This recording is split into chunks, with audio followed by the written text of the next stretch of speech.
What is up, fellow sickos? I am Dan Favale coming at you with the start of the 2025-2026 NBA season look-ahead series where we speak to a guest who covers, an expert who covers every single team in the NBA, and I get to ask questions, they get to give me answers, we all learn a ton. As a quick reminder, subscribe because this is a lot of work, whether it's on YouTube, Spotify, Apple.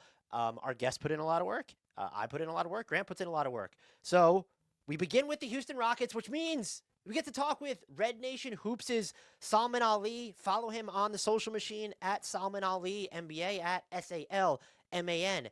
And it's also on the screen if you're watching on YouTube. And go follow Red Nation Hoops. Subscribe wherever you get your podcasts, including YouTube. The link to his socials and his podcast will be in the YouTube and podcast description. Salman, we spoke recently, but how the heck are you doing? I'm doing all right, man. How are you? I'm doing fantastic. I'm a little bit upset because the Rockets didn't give us anything to talk about this offseason, so I just don't know, like, what are we going to discuss here? I mean, we could just talk about, like, Josh Okogie in depth, I guess, if you want to do it that way. Do you think he ends up being, like, I don't know, averaging 35, 37 minutes per game? Like, where do we think that ends up? I would lean a little bit more conservative. I would say on the 34 minute. I would even go lower That's than low. you. Yeah, That's it's low. low. They don't have anyone else on this team who could defend. So, like, Yeah. who are you going to play other than Josh Okogie? I mean, I guess like you can use, like, I guess, like anybody from the coaching staff, because they have some real guys. Can Yeah. Udoka check himself in? Like, Yeah. I mean, I think you could try. Yeah. Why not? We do have to start with, I want to ask you just the offseason question at large. It's anchored by the Kevin Durant. There was other things that happened. What did you think of their offseason overall? And I think everyone agrees that the cost they gave up for Kevin Durant was fine, but did you agree that this was the time to make such a move? Was he the right player to capitalize on and go after at this time too? That was the right price to pay for a player like that. And if you're getting that price, that player on that price, then it is the right time, right? And I think when you look at what the Rockets are financially, and when you look at where the Rockets are, like, talent wise, with their young core, what development stage they're at, it does feel like they needed just a little bit more on the scoring side, to push them over the hump to get into that title mix with the likes of the Denver Nuggets and the Oklahoma City Thunder in the Western Conference. So yeah, I think I gave them an A. I really liked what they did. I thought they killed it. I on my last podcast, I said, if there's someone if anyone is saying that anybody had a better offseason than the Houston Rockets, they are talking out of their ass, right? Like, I think I said that, right? Like, I said that verbatim, and I was like, listen, I think it's cute that people are saying that that the Oklahoma City Thunder had the best offseason in the NBA because they re-signed their guys. It's like, okay, cool, right? Like, so they didn't mess it up, right? Like that's basically what you're giving them credit for. You didn't mess it up. But if you're saying someone other than the Houston Rockets had the best offseason in the NBA, I think you're full of it. I just think you're full of it. I think I said. So we haven't done our grades for the offseason yet here, but I will say two things. One, that AJ Mitchell contract in OKC is going to hit like cocaine. So they clearly had the best offseason in the league. Okay. Yeah. But for real, I just want to ask you, because I'm not going to give my opinion on this. Do you think that there's any team that you'd be willing to listen to? And I think a lot of people might cite the Clippers, perhaps, as a team. The Clippers had these are good off seasons, right? Like the Clippers had a good off season. The Denver Nuggets had a good off. And the Hawks had a good off season. These are all good off seasons. But none of these teams got better to the extent that Houston did and achieved the long and short term goals better than Houston did, right? Like I'm cognizant of the fact that there are rebuilding teams that had good off seasons for what they are trying to accomplish, right? Mm-hmm. But when you look at, let's just isolate it down to the contenders, right? Like the teams that actually think they have a chance. I don't know if there's a team that got better to the extent that Houston did without sacrificing a lot of their, future. Well, I think that's a big part of it is Orlando getting Desmond Bane, home run edition, I think. Sure. It wasn't a steal.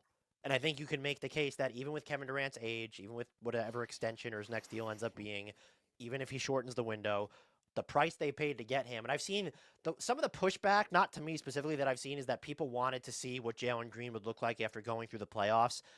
All due respect, he's super young. I think like we've just seen enough to know that like he wasn't worth holding on to and passing on for this opportunity. That deal was not treated as a net positive asset in the deal. It was not viewed around the league, I can say, as a net positive asset. And so I am with you in saying, I think I would just off rip, because I haven't given it consideration, I would think that Houston had the best offseason. I mean, the Dorian Finney-Smith contract is stupid. 2 guaranteed years. That is stupid. Like that's stupid awesome, to be clear. So I would agree with you. I don't think there's I'm also probably not as high on Denver or the Clippers as off seasons as most. I think the Clippers probably have the best case to get in there, but I think you're absolutely right. This team was the second best team in the Western Conference during the regular season last year.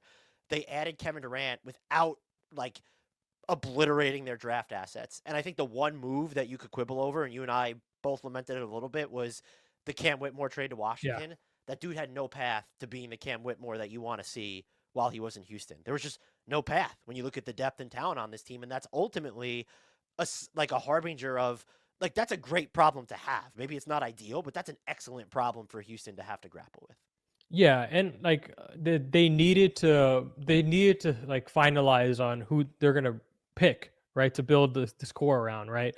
And they narrowed it down to 5, right? They traded away Jalen Green, they traded away Cam, right? And I don't know if all 5 are gonna stay around, right? It's just funny that the number is still that high. They Right. traded away Jalen Green and Cam Whitmore. It's like, yeah, they narrowed it down to 5.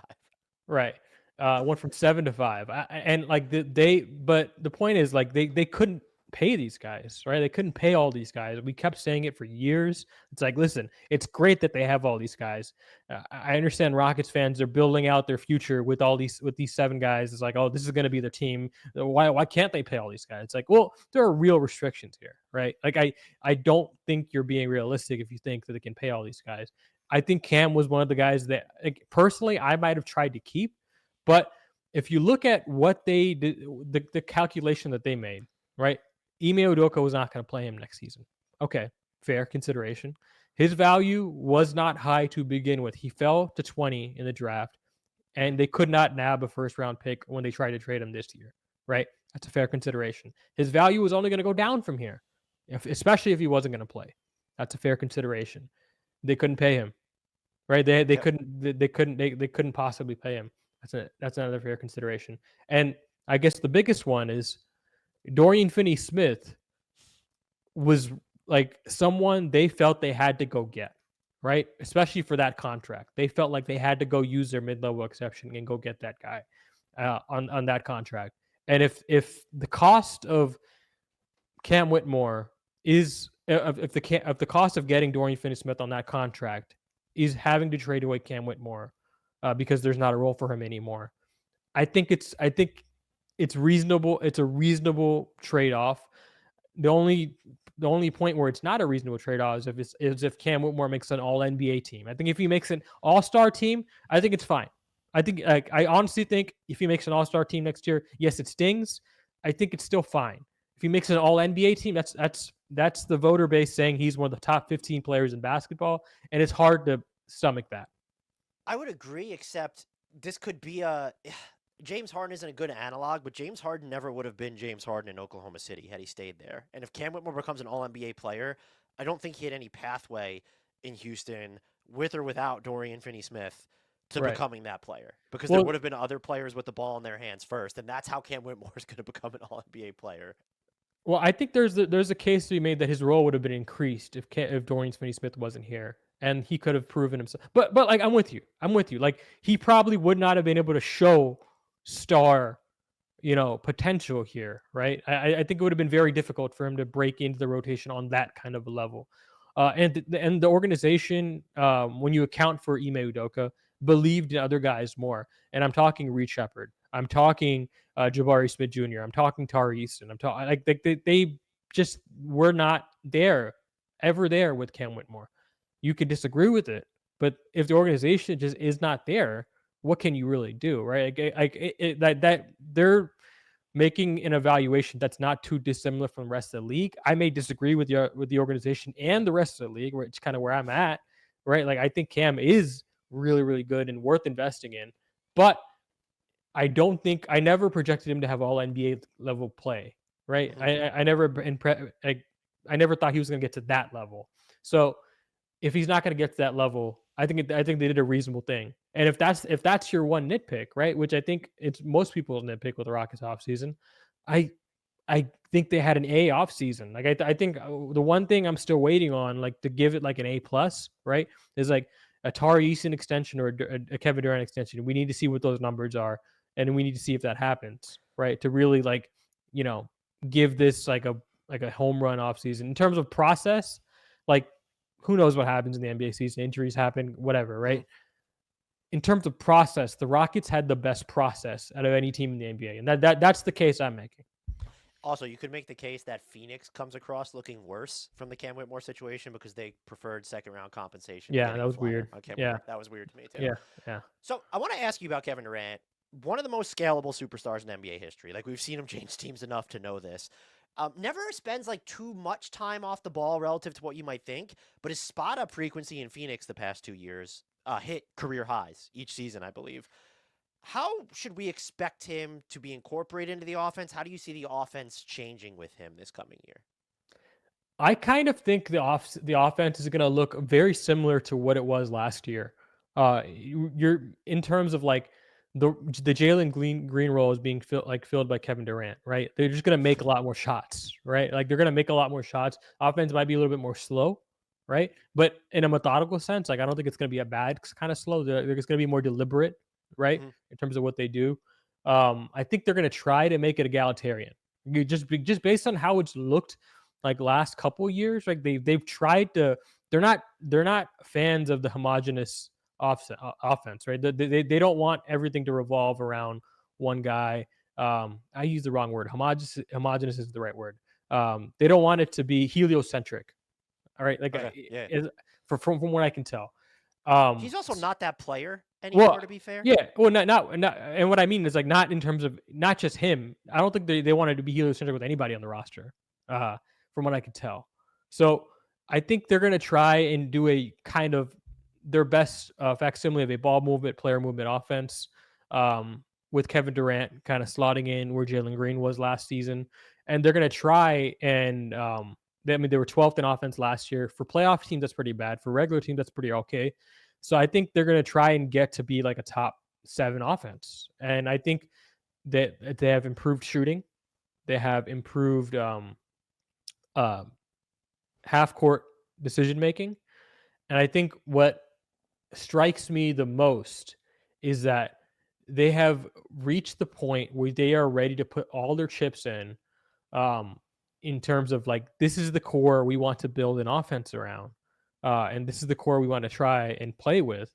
And I think we're gonna have to see how it develops. So offensively, like the this is gonna be Ime Udoka's first year, really. Like no one's really graded him on the offense Hmm. until this year, right? Like, we haven't really seen what he can do with real pieces. Like everyone's kind of given him slack because we understood what he was working with. Now it's like, all right, man, like you got the big coach money this year, right? Now it's time to have a big coach offense. I think I'm most excited to see. One, what you're right about their offense is just Kevin Durant. The way his efficiency is, their first chance offense was not great last year. It was like close to the bottom 10. You just put someone in there who's probably going to be in, let's say, the 75th percentile of effective field goal percentage. Mm-hmm. That helps your first chance offense a ton.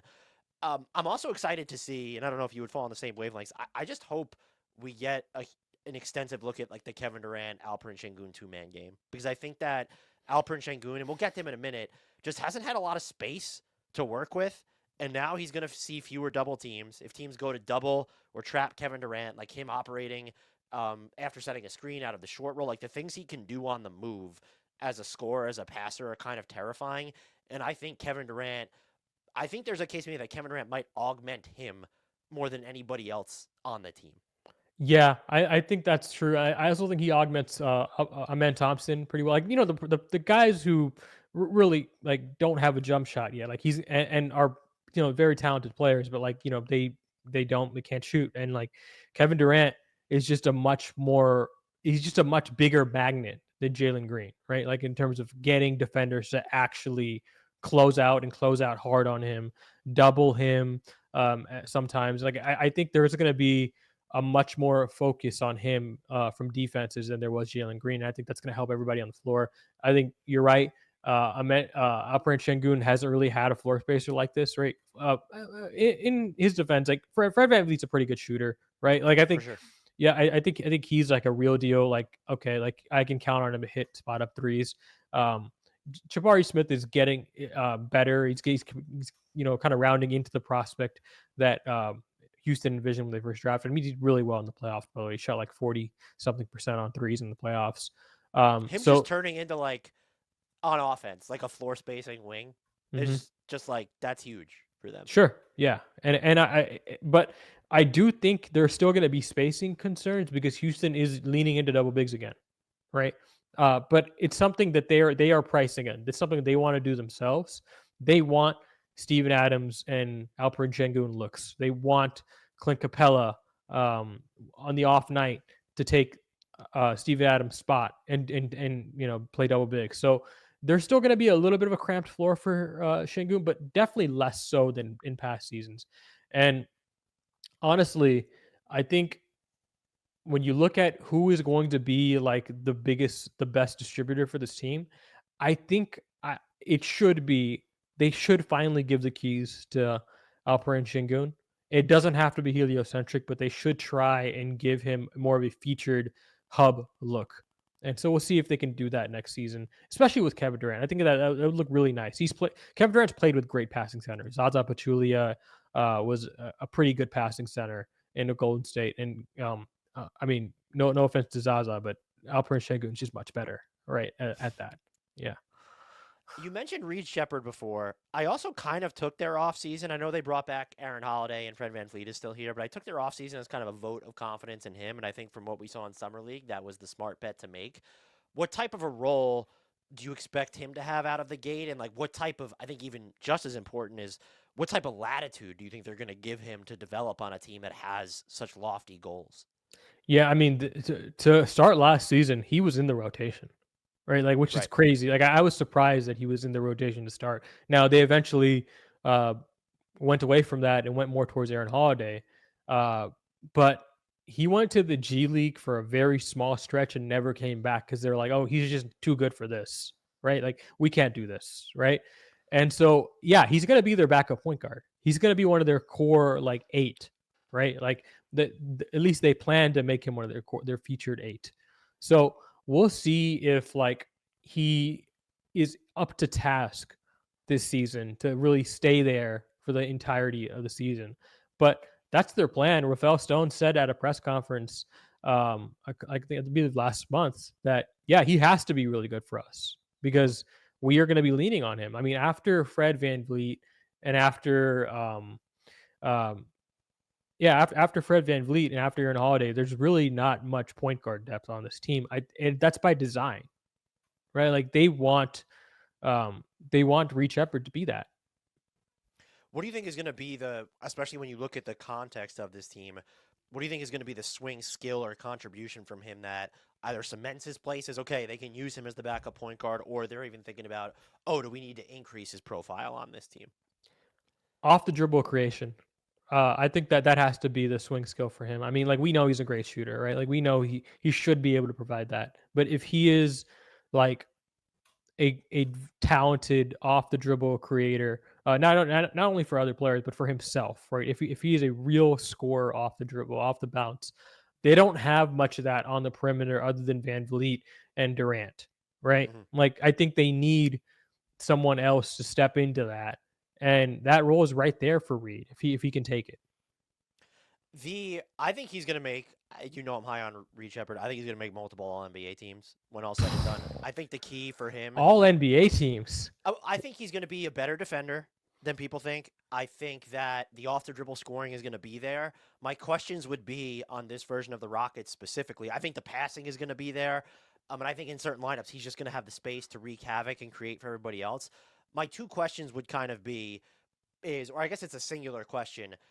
You did mention that there still are concerns about the spacing. And so if you're putting him in lineups that don't have one or both of Kevin Durant and Fred VanVleet in there, can he do anything to continue putting defenses in rotation, getting his teammates open? Are they hitting those open threes? And then maybe In, even a bigger part is like Kevin Durant quietly, like he's just not drawing as many shooting fouls as he did before. It's like Ahmed Thompson is such just like this nuclear athlete. He will draw fouls, but they need like someone like because Van Fleet and Durant probably aren't going to do this, who can put real pressure on the basket or like operate from the outside in and get those like looks at the charity stripe.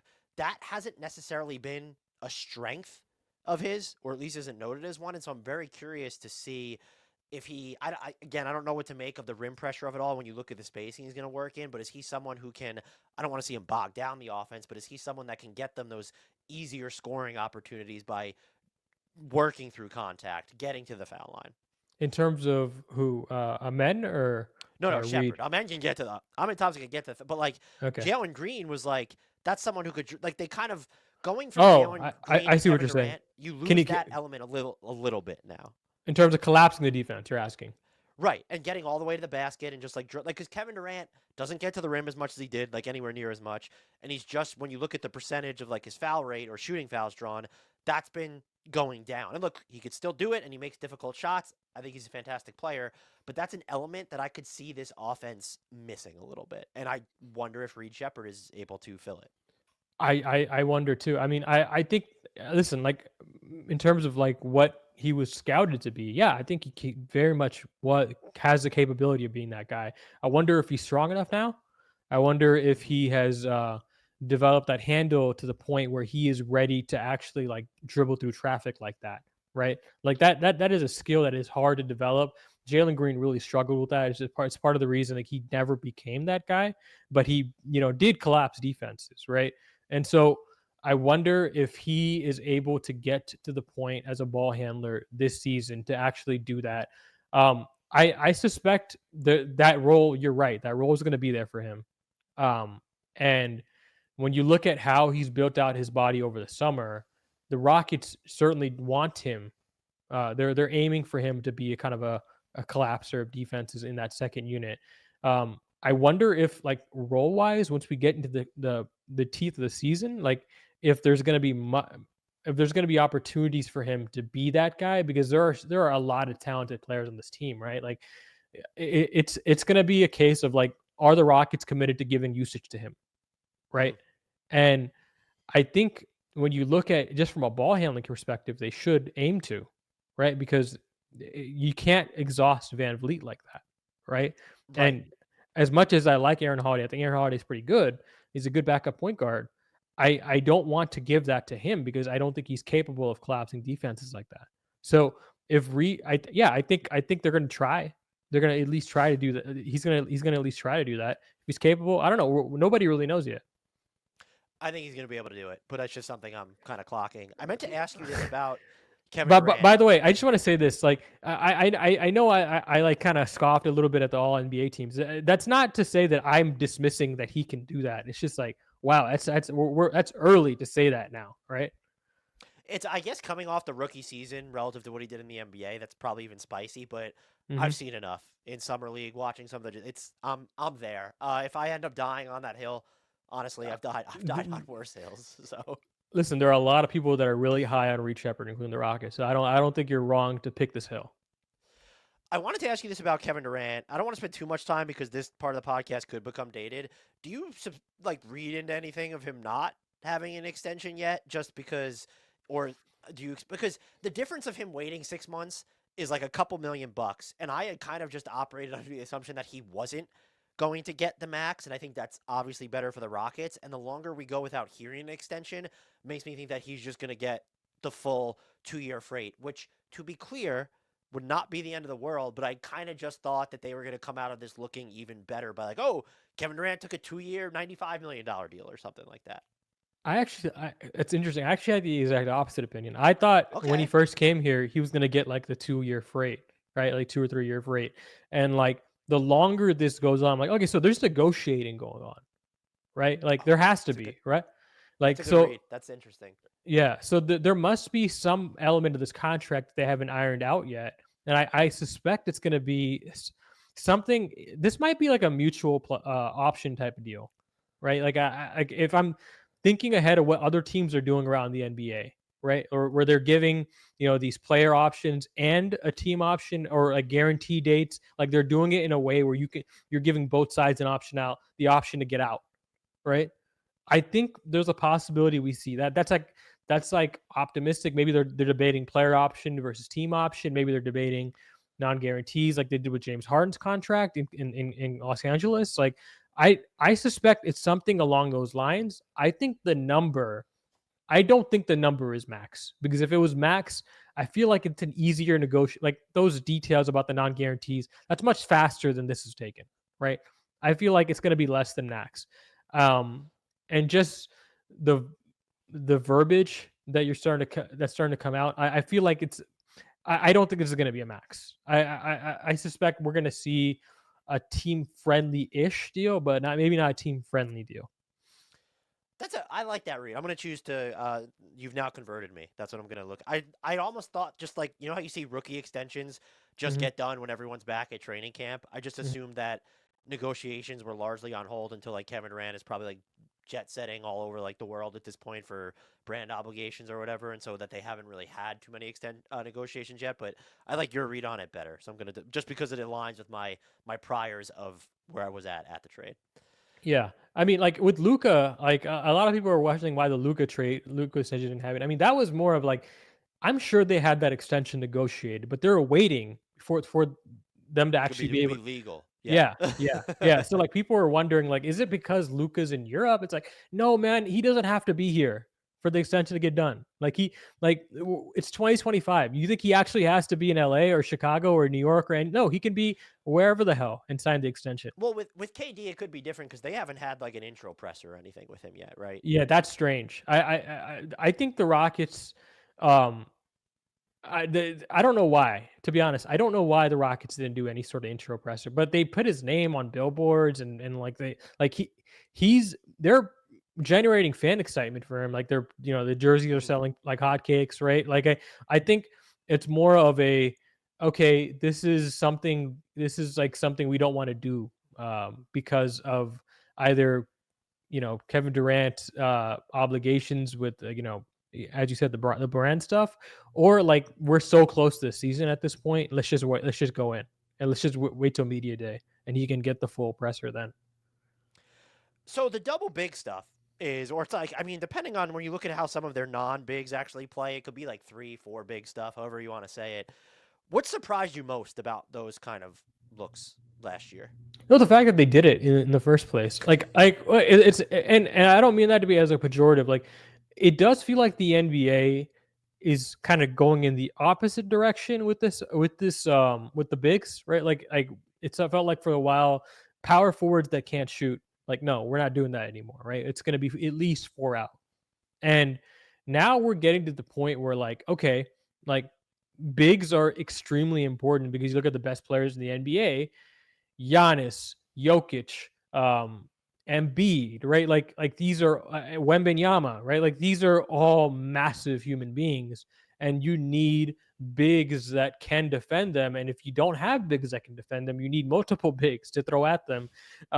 And some of the contenders in the Western Conference are going double big, so there's also that reaction to the contenders, right? Like the Thunder with Holmgren and Hardenstein, right? Like the Rockets are reacting almost to these other teams, right? Or like that would be kind of my read. Like they're preparing to play the other team to deepen the playoffs. So like in 2018 when they went after PJ Tucker and Luke Mbamute, like they were preparing for a specific assign. They're preparing for the Warriors, right? Mm-hmm. This summer it feels like they're loading up for what the West looks like now in 2025. So I think that's what's surprising. The fact that they did it now, it makes more sense. It's effective for them, sure. It's surprising that it's working, sure. But maybe it shouldn't be because other teams are doing it as well.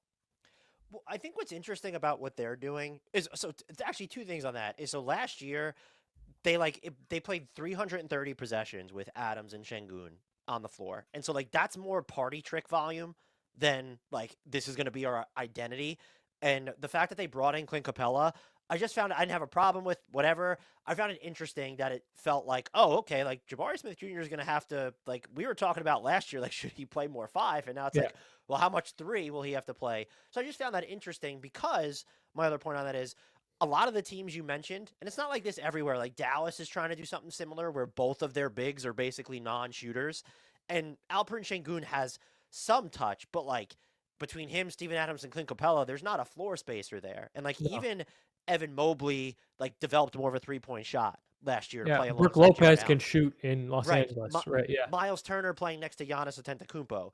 So I find that to be I don't we the numbers on the to be clear the numbers. If anyone hasn't looked at the lineup data, and I'm talking about even with Amen Thompson on the floor, they are gaga. They are insane. But Yeah. I just found it I find it interesting, and will continue to be monitoring it. Where okay, Adams and Capella, neither of them are high minute bigs now, so there's still going to be time to navigate these lineups in a different way. But I'm very interested to see how this pans out if they make it more of a regular thing over the course of an entire season. Because yes, it is. I agree with you that it is like a reaction to maybe what's happening around the league, but they're also kind of zagging where everyone else is Yeah. zigging, or however that No. saying goes. Yeah. It's very much Stan Van Gundy. We're gonna form a fucking wall like around the rim, right? Like with all the length that we have, right? Mhm.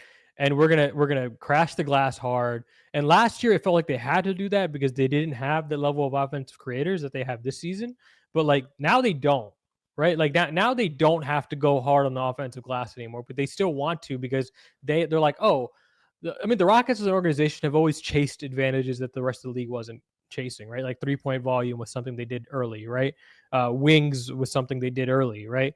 Now they're going after the offensive rebounds, which has always been there, right? Like it's always been there for someone to take. But the Rockets are like, oh, like we're gonna be the team that takes it, right? Because Steven Adams, like it's not just that these guys are good rebounders, right? Because there are a lot of good bigs that can rebound, right? These are good offensive rebounding bigs in Mhm. particular. Clint Capella is also a good offensive rebounding big, right? So these are guys who crash the glass, right? They're not just ending defensive possessions; they're going hard at the glass. Tari Eason as well, Amen Thompson, Yep. like so they're going after a certain character of guys that does this, and um, I think it's an interesting strategy. I mean, it's certainly a way to make up for the fact that maybe you don't have as much floor spacing, but it also is it is a very deliberate strategy. Whereas last year, maybe by necessity, this year it's like, okay, by choice. The other thing that I'll be watching with it, and I'm just curious your thoughts on it, is they actually did, I was surprised, a good job of getting out in transition with those double big lineups. And I think a lot of Mm-hmm. that had to do with the personnel they could surround them with. They were better at forcing turnovers because you could take more gambles. And like they actually weren't getting out in transition a ton off of the rebounds. Because if like Steven Adams grabs a rebound on the defensive end, like he's maybe not going to be as skilled at getting the ball out of his hands as quickly or down the floor as another person would. Do you worry about now putting Kevin Durant in some of those lineups at all, losing that aspect of the identity because Kevin Durant's not like a hardwired transition type player either? Yeah, certainly not at this stage of his career, right? And like I think um here's my thing, and I had this conversation on my last podcast. The deflections are still going to be there, right? Like Tari Eason, Amen Thompson, Jabari, like these guys are so long and active, they are not going to stop trying to get deflections. So, do I think the fast breaks are going to slow down? Maybe, but like the transition opportunities won't, if that makes sense. They may just go into a half court because not everybody gets back. Like so, they're still going to force transition. They're still going to force turnovers, but they may not finish the possession the way that they did last season. The conversion rate may be different, or the way they convert may be different. Next thing I want to talk to you about is can we go through just some of their younger players, younger on quotes, because some of them aren't super young, and just like what are you watching the most or monitoring with them for next year? And we will begin with, you might have heard of him, everybody, Amen Thompson. So I said this also something I said on my last podcast. I think for Houston to I painted the picture, right?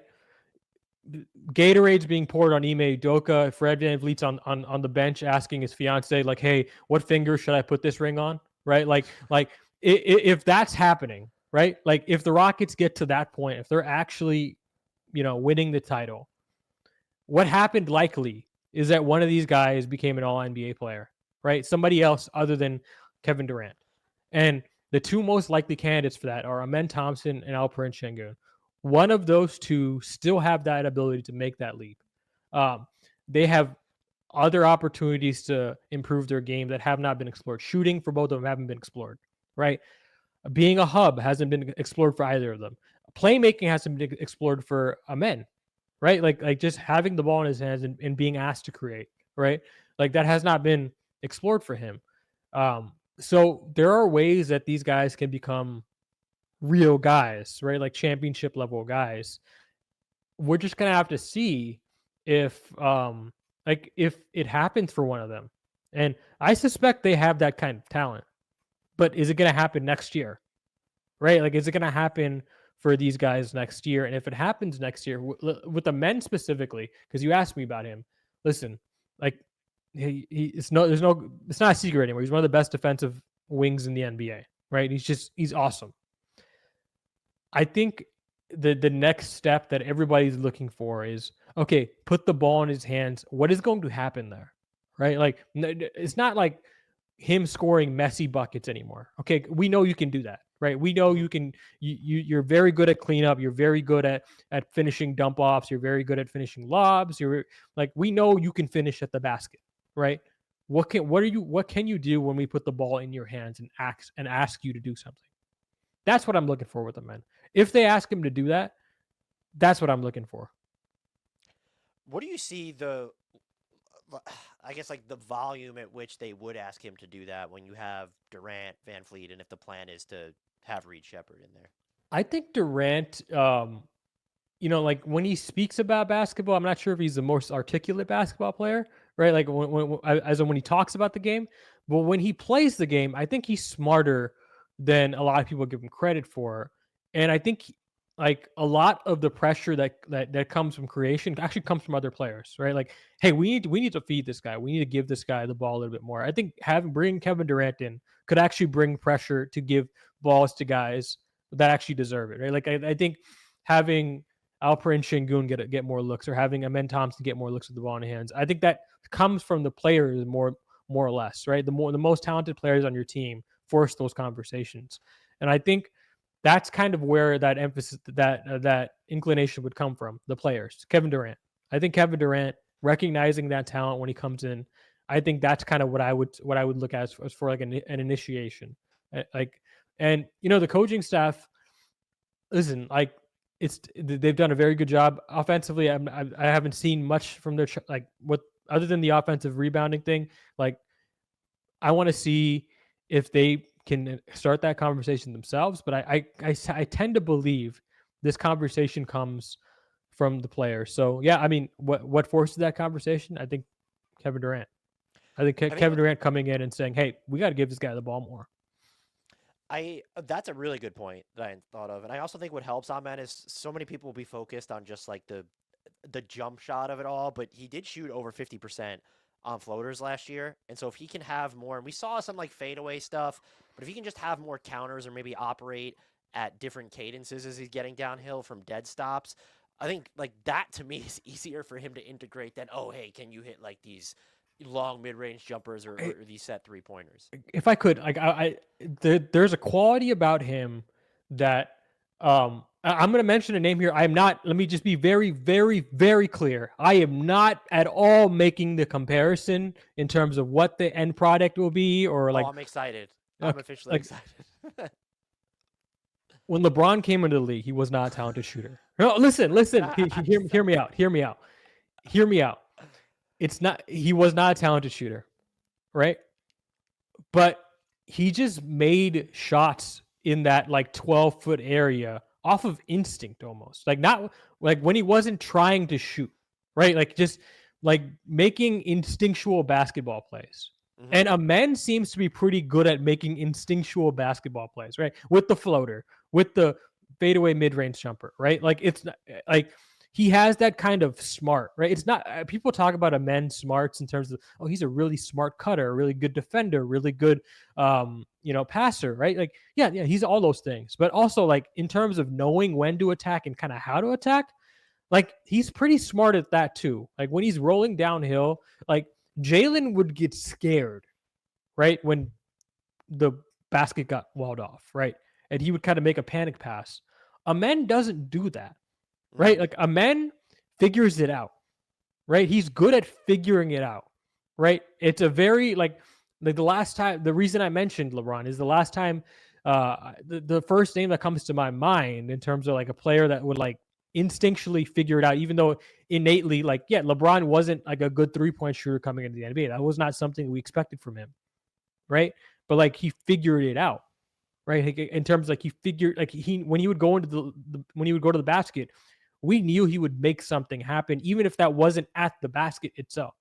So Amen, that's kind of what gives me confidence that Amen can figure it out. Is he has a smart about him in terms of like he's very creative in terms of like instinctually knowing what to do, right? He's a basketball player's basketball player, right? Like he's very, very smart on the offensive end. Where are you at? I know you kind of mentioned this a little bit. What would you be watching for with Alperen Sengun this year? Some of that hub stuff. Also, like he took a dip in efficiency inexplicably last year. Like he went from like a 60% true shooting guy or like a 59% true shooting guy to like a 54% shooting guy. It's very random. It's very random. I think he had a season-ending injury the season before. If I were to guess what happened, I guess that was it. What happened? Like maybe it was the injury that was slowing him down. We're gonna finally find out if that was an albatross season or not, right? Like the efficiency, if that comes back. That's number one. Go ahead. Yeah. Oh no, go ahead. No, I was number going. Number two is like, will the team make him a hub? Right? Like, will the team make him more of a hub? Will they drive offense through him? Right? Will they ask him to play make for others? Will they do some of the split cut actions that they did in Golden State? Actually, I think the Rockets are pretty well adapted. They have great cutters, a lot of athleticism, a lot of shooting with Kevin Durant on the wings as well. Like I think it's smart players, all that stuff. Like I think they can do a lot of split cut stuffs that they did in Golden State. So I'd like to see him do more of that. My reductive answer would be I would like to see if he could become like even a Domas Sabonis level 3-point shooter, like get up 3 attempts per game and knock them down. I think would be big for the offense. But I'm actually more curious to see. We mentioned this a little bit with Durant. I just want to see what the interplay looks like between him and Durant, but also maybe him and Reed Sheppard, if those two are going to get minutes together. So that's what I'm kind of, because I know you're talking about and look, this is a guy who already play makes for his teammates. So I get what you're saying about the hub stuff. I'm just very curious to see what the type of synergy they attempt to carve out between. I'm just there's other players on the team. Amen Thompson, Fred VanVleet. Sure. I'm most fascinated to see what the interplay looks like between him and Reed Sheppard and Kevin Durant, because they're both like, they're the new pieces here, technically, even though Sheppard was there last year. No, for sure. I mean, like, I want to see pick and roll with these guys, right? Like, I want to see more, like, again, like, I don't mean to keep bringing him up, but like, one of the biggest frustrations about Jalen Green and Alperen Sengun working together is that they didn't do it as often as they should have, and that their games could have worked together, right? Like if Jalen was making shots at the level that he was could potentially make, right? Like I think it could have worked out really well, and if the team was more deliberate about giving those guys a looks, like in terms of pick and roll looks, I think they went down like a lot last year between the two players. So I want to see more of that this year between Alperen Sengun and other guys. Like he is good at rolling to the basket. Like I think people don't think of him that way, but he dunks, he finishes at the basket with both hands. He's creative, crafty, like all that stuff. He's good at finishing. Like I mean, last year he wasn't good at finishing, but traditionally he's good at finishing, right? Like usually he is good at finishing at the basket. So I'd like to see him get more pick and roll looks next year. I think that's definitely something that should be explored, along with the high-low, stuff, obviously. But I think this is something that everyone's going to be watching Ime Udoka and like what he can do as an offensive. Like I think the guy who has the most pressure on him this season on the Rockets is actually the head coach, right? I think people are going to say it's Reed Sheppard. I don't think it's Reed Sheppard, because I don't think, like, even if Reed Sheppard can't fill that role this year, I think it's like the Rockets season isn't hinging on him filling that role this year, right? They could just slot in Aaron Holiday and be fine. I think what the Rockets season is hinging on is Ime Udoka, like his offensive chops. I think that's kind of what I'm looking for more than anything, the usage of these guys in a creative way. And I think that's why. So if you said right now, like, who's the one player this team couldn't afford to lose without knowing more about Udoka's offensive philosophy, you could say Kevin Durant if you really want to, but the real answer is probably like they're less equipped to navigate a Fred VanVleet absence right now. Like, Yeah. when you look at how the structure of their offense is going to go, you can maybe make the case for Sengun too. So yeah, I'm curious to see how their offensive identity is going to change. One of the most fascinating players in the entire league to me is Jabari Smith Jr. though. So in the context of this team, I thought it was cool how he definitely played within his role more last year. But like, what are you really locking in on with him this season? And I'm assuming it's going to be on the offensive end, because he feels like we just know that, like, we kind of know what a lot of these guys are on defense for the Rockets, and Jabari Smith Jr. feels like one of them. I'm still interested to see if he can get to another level defensively, to be honest. Like, I think he's gotten to the point where we know he's going to be a good defender, but how good? I'd like to see. There's still some stuff there. But offensively, for sure, yeah, you're right. Like, I think, I mean, can he carry over the level of shot making that he had in the playoffs, the regular season? Right? Like, it does seem like confidence wise, he got to a point where he's like, okay, like I'm just being asked to be this guy, so I'm just gonna be that guy. Right? Like, I am that guy, right? That's where I was drafted to be. And so if he can be like that dead eye shooter during the regular season, like, that's a great starting point, man. Right? Like, he's already a good enough shooter to still be worth playing, right? Because of everything he does on the boards and as a defensive player. But can he be someone who's asked to be like a dead eye shooter? I never believed in, like, people made the Paul George comparisons. I was never like someone. I think that's like his high end like outcome, but I don't believe like that's something that I should expect from him. LaMarcus is someone I was like more LaMarcus with a 3-point shot is like someone I compared him to a lot, and LaMarcus obviously played on these really talented Portland teams where he kind of didn't have to be like the fulcrum of the offense until like actually quite late, like into like his late 20s, right? Mm-hmm. Because like that's when Brandon Roy was injured, and the options opened up for him. And so I suspect that's kind of what's going to happen with Jabari. Like, he's not going to be asked to do those mid-range fadeaways. They may be there for him, but I don't think the Rockets are going to ask him to do that. So I think later on, once the roster thins out a little bit, which it will, it's going to thin. Right now, this is the deepest it's ever going to look, right? It's going to thin out over time as financial constraints come into play, as guys get older. I think that's when you look to him as an offensive player. But right now, I'm not really interested to see like him being force-fed looks. I don't think that's something that even he wants to do right now. I agree with you on all those accounts. I actually probably have fewer questions about can he be a knock. I just think he's going to be, especially with some of the looks he might get teed up with if Sheppard is who I think he is, and now having Durant on this team. My question is, does he get to a point where like the handle is good enough to where he can attack more? I don't. He was I don't think the 288th in drives per game last year. I don't think the handle is that bad. Like, I'm not gonna lie. Like, I think last confidence then to put it on, because the turnover rate on drives actually wasn't too bad last year, but the volume, even for his offensive role, to be like basically like 300th, it was like 288th or whatever in drives per game. Like, there should be, for someone of his caliber, can he put the ball on the floor, get all the way to the basket? That's another way that maybe the Rockets could increase their free throw attempt rate as well. I think that's actually my biggest question with him. So, like, coming into the NBA, he did have a very shaky handle, but I have seen that year after year improve. And last year, I just thought we saw a reduction in like the usage of him as a ball handler, right? And a lot of that is like, he wasn't a starter anymore, right? Like, that's some of it. Like, towards the end of the season, he was coming off the bench. Some of that is Amen Thompson coming into his own. Some of that is just like, listen, we want Jalen Green to be more of that guy, and like, you don't really need to be that. Like, that was some of that. And I think that's going to kind of carry over a little bit more next year.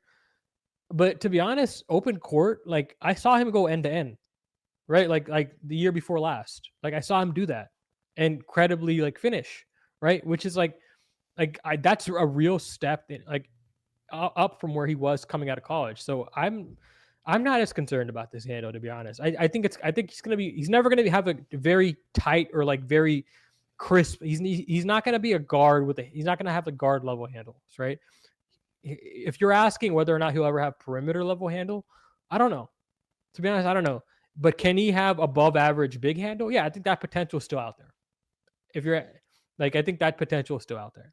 Do you think that he can be the like attacking closeout type of guy? Because first of all, I mentioned the handle, but like you probably don't even need a spectacular handle to do that. And like I still have more questions about the finishing, especially if he's going to get contact than you do. Like I understand the context of the offense last year, but like his rim percentage dropping a little bit isn't great. And I think like adding that dynamic to, I mean, he could be the player he is right now, and that extension is still just great business by the Rockets. So I want to make that clear. But I think that I'm with you that he doesn't need to be force fed those touches. Like maybe he gets to a point in a career where he can do that, or the Rockets need him to do that. It's not right now, but I think it opens up a lot more of the Rockets' half court offense and then his game just in general. If he is someone that defenses have to worry about, like attacking more of those closeouts, because that attacking closeout rate just wasn't there last season. I think to me, it does go beyond the handles. Like, do you trust that guy to finish through contact or to follow through on his drives all the way to the basket?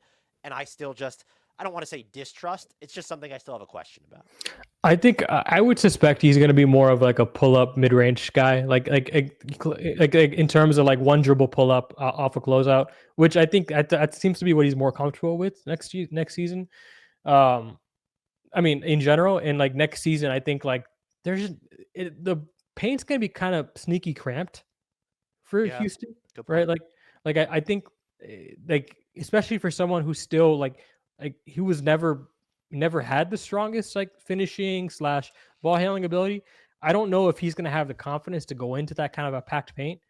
And I think it's fine for him to like wait until the roster is thinned out and he has more room to operate coming out of closeouts, right? Like, which is why I bring up the LaMarcus Aldridge thing. Like, LaMarcus was given those looks later on into his career, right? Like his prime was like, what was he, 25 when he first started getting really force fed the ball, right? And like that's kind of what I would see with Jabari. Like I don't see at least these next couple years. Like he may get better at attacking closeouts. He may do more than just do the pull up mid range J. But that's kind of what I expect from him right now. If he does more, okay, great.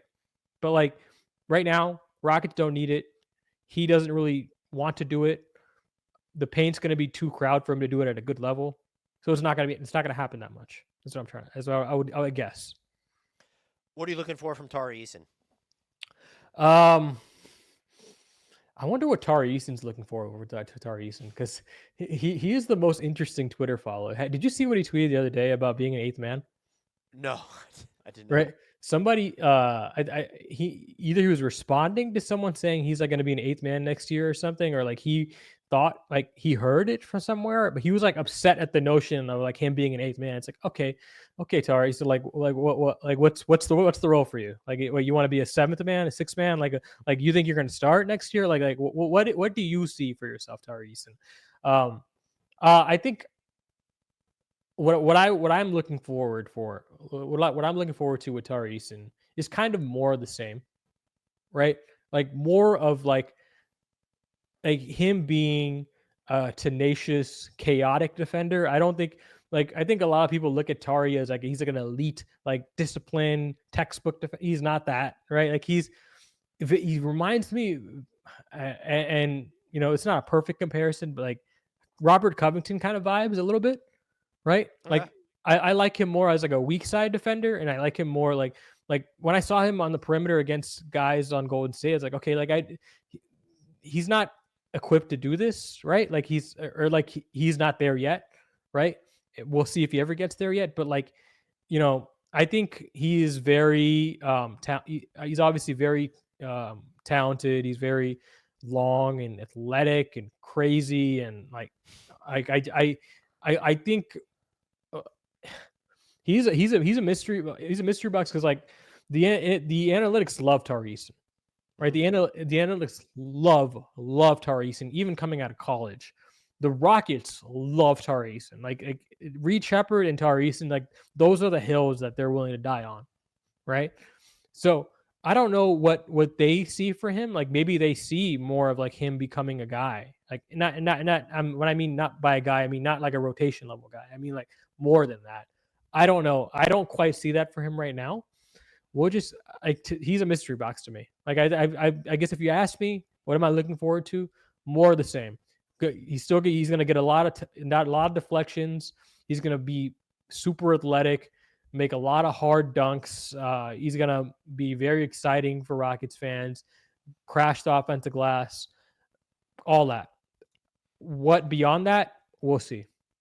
I do think that for him, and by the way, you're right that he's a chaos agent. What I've always appreciated with him, and like sometimes there can be like these stretches of being too foul happy, but like his permanent foul rate should be so much higher for the way that he defends. Yeah. And I would losing Dylan Brooks, I think, is a little bit of a bummer in the sense that okay, now it has to be, but getting Dorian Finney-Smith offsets this. Is you don't trust Tari Eason, you mentioned this, to be the one-on-one guy that like as much, and so now you do have Thompson who could do that. And you also have Dorian Finney-Smith, so you've backstopped him. And in the dual big lineups, he can take as many chances as he pleases.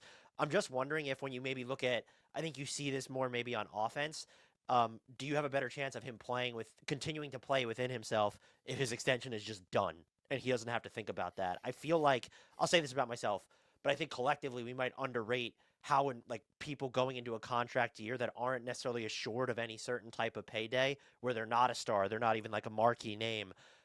So if they hammer out an extension with him, that almost might be better than like, oh, well, let's see what he still has, and we'll figure out what we'll pay him when he gets to restricted free agency. Yeah, maybe. Yeah, that's possible. Like the contract stuff may be in his head a little bit, right? And I think that's possible. Like that he slots in more to. He's more comfortable slotting into a role if he gets the contract, right? Extension this summer. But as of now, I mean, I could just ask you: do you think there's unexplored real estate with Tari Eason offensively? Like I'm not even saying there's not. I don't know. There might be like more. I mean, like I don't know what it means like to explore. I just don't. You're not going to want to put the ball in his hands or maybe have him. Yeah, Like, be that's the really what screener, I'm. work in the short roll. No, it's could he Yeah. maybe do more driving? Would you like to see him get his 3-point attempt rate above 4.7 per 36 minutes? Sure, but like it's all like I don't think that Tari Eason's a feature. Like I don't even think he could be. And some of this has been born from necessity, so I don't mean to like call this player out, but I don't even think he could be an OG Anunoby on ball type of level player. I was actually gonna suggest like the most I ever saw from him was like, can he be like Jeremy Grant, right? Like coming out of the draft was like that's like the most Signing with bad teams so that he could operate in ISO a bunch more. yeah, like that's the most I ever saw from him offensively. Like I never saw like people like people are weird, right? Like they see measurements and they make superficial comparisons, right? Oh, he has the same size hands as Kawhi. Is he gonna like no? Like stop, right? Like that's never been him, right? Like even at LSU, it's never been him, right? Like that's not what he's gonna be in the NBA. He's probably not gonna be that guy in the NBA. I never want to say never. It's with guys that are young, but like no. Like I think more like Jeremy Grant, like a ceiling. But do I think he's going to reach that ceiling here in Houston? Probably not. I mean, I don't know. We'll see. Like he's a mystery box to me. He is so farther down the rotation that he thinks he is. I mean, like he might be the eighth man. Like it's not crazy to suggest he's the eighth man. Why does he think it's crazy? Well, yeah, you're right. Just we're going to get into the rotation in a second, so yeah. We'll wait for that. Very quickly, what's the number that you would pounce on extending him versus waiting? Like if it's, I'll throw one out there. If it's $22 million a year, are you waiting or pouncing? Was that a good number to throw out? No, I mean that's that. I think I'd probably. What are the years? 4 years? Let's say 480, 488. 480, I might do. Yeah, for 480, I might do, but that's probably like the top end. I definitely think I would go higher if you trust that he could stay healthy. I go higher for one reason. I think there would be a team, if you needed to move that contract, you're trying to make another trade, they would look at him as unexplored real estate on the offensive end and talk themselves into being, we get this B+ to A- level defender who we think can do a little bit more on the offensive end. And so I think as long as you're at like $25 million a year or under, I think that deal, so long as he stays healthy, would always be viewed as a net positive. And maybe the unexplored real estate is defensively, right? Like maybe he can become like, you know, you and I are kind of talking about him as like the same level of defender, like B plus, A minus level, right? Maybe he becomes A plus, right? He has not shown the level of discipline yet to be that guy. He's been more so chaos agent, but like maybe that's the unexplored real estate that he should aim to explore. Right? It's not. I'm not. I don't want to talk disparaging about Tari Eason. It's not like he's chunking up shots or anything, right? It's not like he's right. When he plays, he's not trying to be that guy. But he's that tweet just stuck out to me. It's like, okay, dude, like what's going on here? Like do we need to stop and like assess this really good? So does Ime Udoka need to sit you down and like really talk about what this is next year? Like, because like the starting lineup is the starting lineup. He's probably not going to be it. Off the bench, you know, he may be the sixth man, right? Like fair, but like saying if you're the sixth man and someone says you're the eighth man, that shouldn't be like, you shouldn't be like offended by it, right? You shouldn't be like, oh, right, like I maybe like I don't know. No, you're right. You're right. So I want to ask you this, and this actually dovetails nicely with what you kind of mentioned with Tari Eason. When you look at, it's not just about Kevin Durant. I think it's just about how deep this team is in general. Do you look at any one player and have a concern or worry about either them not fitting in as well or perhaps getting lost in the shuffle relative to how deep they are? So Cam would have been the obvious answer before he got traded, right? It would have been obviously Cam. I think the obvious answer this year. Is there? I'll throw it out there. Is there a chance if they still have to be maybe hyper focused, on the offensive end? Is there a chance that it's like Tari Eason a little bit, to where he's never going to vacate the rotation, but if you want him playing noticeably over, I don't know, what was he at last year? He did 1,420 minutes, which was what per game for him? He was at 24.9. Like, is there a chance that those, especially with Dorian Finney-Smith there, if he becomes a little bit more of a if he proves to be the more consistent three-point shooter, does Tari have to deal with like 20 minutes a game or something like that? Yeah, I think DFS is going to eat into his minutes, right? And I also think like, you know, there are guys who are just not going to play night to night. Do we count those as like, is Jayshawn Tate lost in the shuffle guy? I mean, first of all, shame on the rest of the league for letting the Rockets get Jayshawn Tate back at the minimum, is all I'll say. But Josh Okogie, right? Like, no, I mean, like those. I meant like even core pieces would be pushing it. Yeah, even just, you could say Clint Capella, but that would feel like a cop out too. It's like, okay, yeah. Who's going to get lost in the rotation? I would say they will. Is there just who has the potential to be? Yeah, you're right. So last year Jabari kind of got a little bit lost, right? And that might be a good place to look. I would also say there's a lot more competition at his position. So if I'm tempted to say that someone gets lost in the rotation, I would say it's probably one of the wings, right? Okay. So it may be Jabari or Tari, right? It may be someone from the center rotation, but I don't think, like, you know, Clint Capella, as you said, we can't really define that as lost in the rotation. So I think it's probably more like someone from that wing rotation that gets lost in the shuffle. Reed Sheppard, I just think there's going to be such a big want for him to fill that role. So I don't think he's going to get lost. More like he may not play up to it like that. Yeah. But that's not lost, right? So I would say, I think he would be a fair answer, because like if it doesn't, you could still have confidence in him moving forward. But like, they have set up this team to where they think that Reed Sheppard can and will play some type of prominent reserve role. And if he winds up getting lost in the shuffle because either he's not ready or not playing well enough, I won't predict it, because you know what my brand is by this point. But I think if you wanted to give him as the answer, I think that's a totally reasonable answer. No, I think you're right then. Atari is probably a good name though. Like I think I have more confidence in Reed being a rotation player. So I would probably say like Tari. Like Tari's probably the guy I would probably, especially since like he hasn't got his extension yet. There are more question marks about his role than everybody else. Like Jabari is locked in stone for 5 years. Like the team is invested in him, right? Like I guess Tari, but like I think it's gonna be hard not to use him. Right? It's gonna be hard not to use. What he is different than Dorian Finney-Smith. He's much more freakish and athletic, and chaotic than Dorian Finney-Smith, and like that is something that the Rockets want to use. So yeah, but if I had to pick one, if I can't pick the guys who were, You can't pick Josh Okogie, who was yeah, signed as the 14th man. Yeah. if I can't pick Aaron Holiday, if I can't pick those guys, right, then I'm gonna pick someone from the rotation. I guess it would be Tari. Are you ready to enter the cookie cutter portion of Sure. the podcast? What do you think the 10-man rotation ends up being? Doesn't have to be in order, but just like the 10 guys that you would have locked into stone on a nightly basis. I think you have to include Kevin Durant there. That's just me personally. Other people may not. Well, That's just controversial. Let's spend a few minutes unpacking that. yeah. No. KD, Amen, Sengun, Van Vliet, Jabari. That's the 5. I would say off the bench. Reed, Dorian Finney-Smith, Tari. Steven Adams. I would say is probably going to be in their regular rotation when he's available. And that 9th guy, it's interesting. That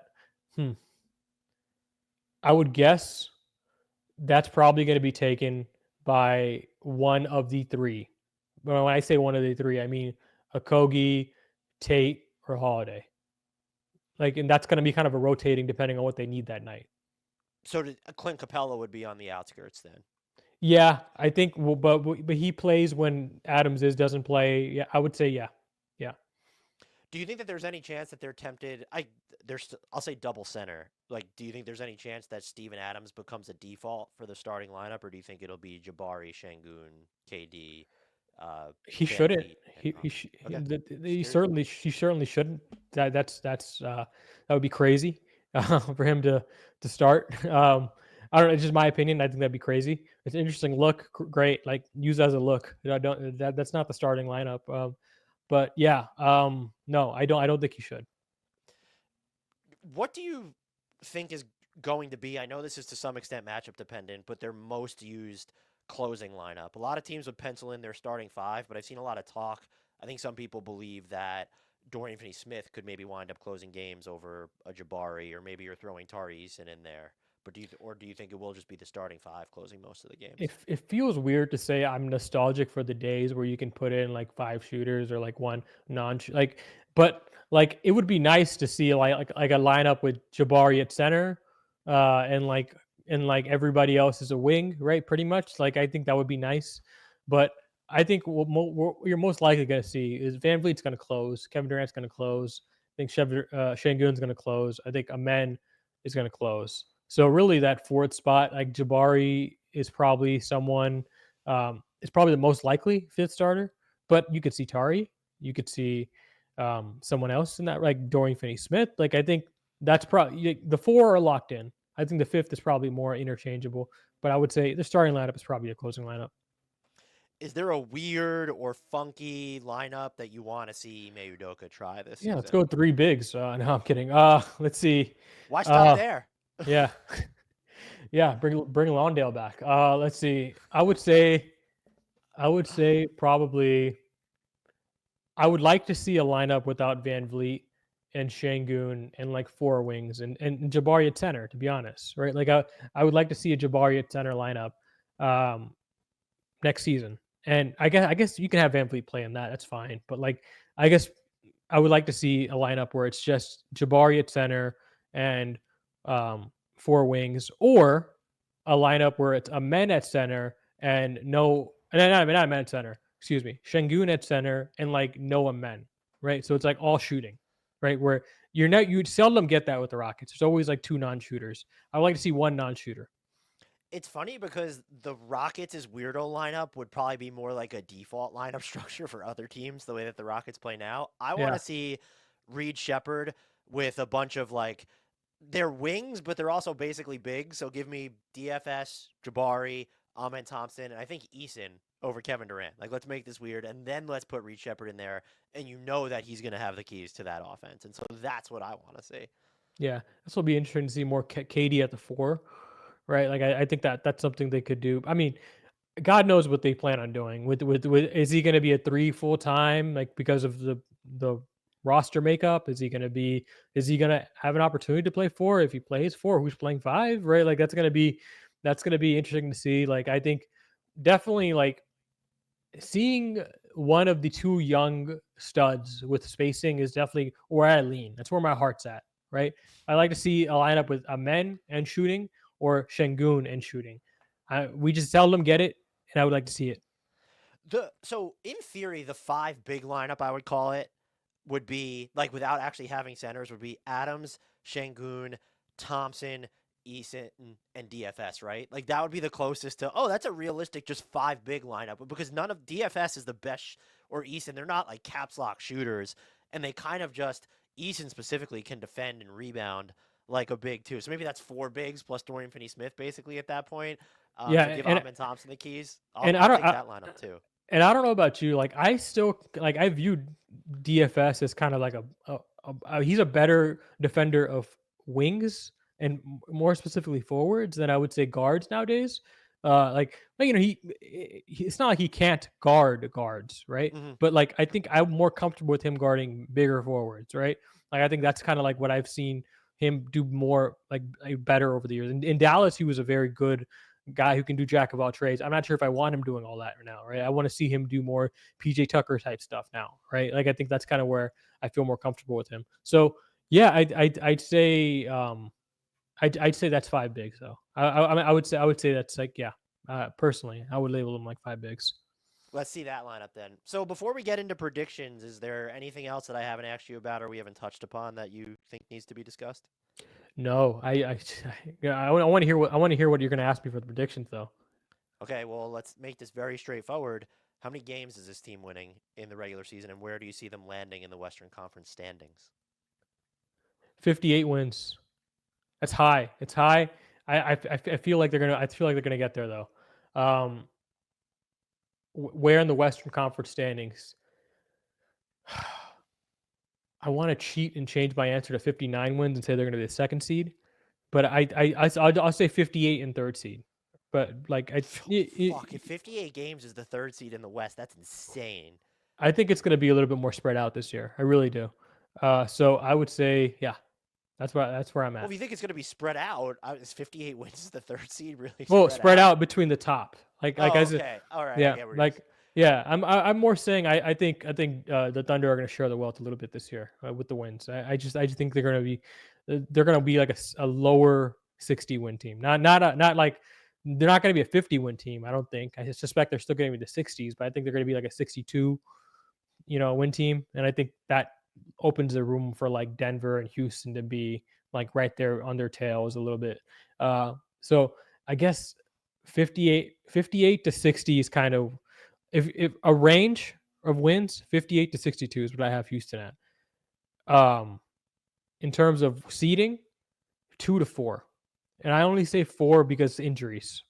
4 feels like their floor because what's interesting about your win total, I haven't done mine yet, but I'm now asking you for wins before giving our guest the over-under. They're 55.5. So you did go over. I saw that. Yeah. Okay. I thought that was low. I would jump on that. I think what's interesting about that is there's really, as of right now, it depends on what Reed Sheppard looks like, Sengun looks like.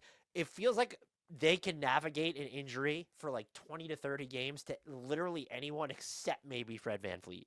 And maybe even that's overstating his importance. That's why your win total specifically, or even saying their floor is the 4th seed, I think that's accurate. Yeah, I think their depth is going to carry them. That's why I have them with so many. Like I think, like you can talk about them as a playoff team or whatever, but like I think in the regular season they're going to be so awesome because they can just fill in gaps easy. Now, is there any contender, you can take it whichever way you want, that you think they match up particularly well against relative to consensus, or maybe even one that you're more worried about how they match up with relative to consensus? One that I'm maybe worried about relative to consensus, I guess, would be. It pains me to say because I'm really not a believer in them. So it's just more like their matchup with Houston, Minnesota. Because I think they have a lot of size. I think they they have on the perimeter. The Rockets have guys, right? The Rockets like Amen's going to be like their new lockdown guy, right? But like they have enough to be worried about. We're like, okay, like that's something I would be slightly worried. I'd still pick Houston. To be clear, I would still pick Houston against the consensus, who I think they're going to be better against. I mean, is it cliche to just say the Thunder? I mean, I think there's going to be better against the Thunder than people suspect. If the Thunder's offense can still bog down at points, yeah, that would certainly be a matchup. I'm interested. I don't have a strong opinion on it to see how they match up against Denver. And like, what is Denver when Houston rolls out its staple lineups? Like, what is Denver's staple lineup going to be? Is it going to be the one we just all assume, or will they try and make a little bit more counters? Because Houston feels like the typical team, might be the team in the West, maybe more so than anybody, including the Thunder, that would force other teams to make lineup adjustments that maybe they wouldn't in other instances. That might be hyperbole, but it's at least close to being true. No, because of it's not necessarily because they have a player per se that's forcing it. It's the roster makeup that's forcing it, right? Right. Like Harden forced teams to like really adjust the way they guard him, and like the Utah Jazz did this weird like guarding, like they forced him one way and they let him go like left all game. I mean, they let him go right all game. Like that was weird. Or they defended him from behind that one time. Like that was strange. They don't have a player like that, right? That's forcing that. But like, Right.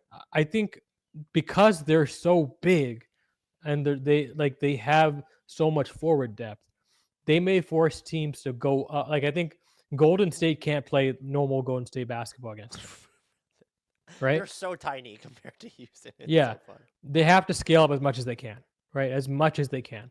Other teams, I would say the same thing, right? Like teams that are smaller, on the smaller end, they really have to scale up. And like the Spurs, I would say is going to be a team that I should have named this as a team I'm like a little worried about compared to consensus. Like I would be worried about a matchup against the Spurs. I would be worried about a matchup against the Spurs for sure. I think you might be a year or two early on that. I wouldn't No, worry too much. I think Wemby is like, I mean, I'm not breaking any news. He is. I don't know how you defend that. Like it's just like he does everything good, everything well, and he's so big, and like you have to throw a double team at him. You do, but their spacing is still pretty shaky around him unless Dylan Harper and or Fox and or Steph Castle are going to end up being lights out.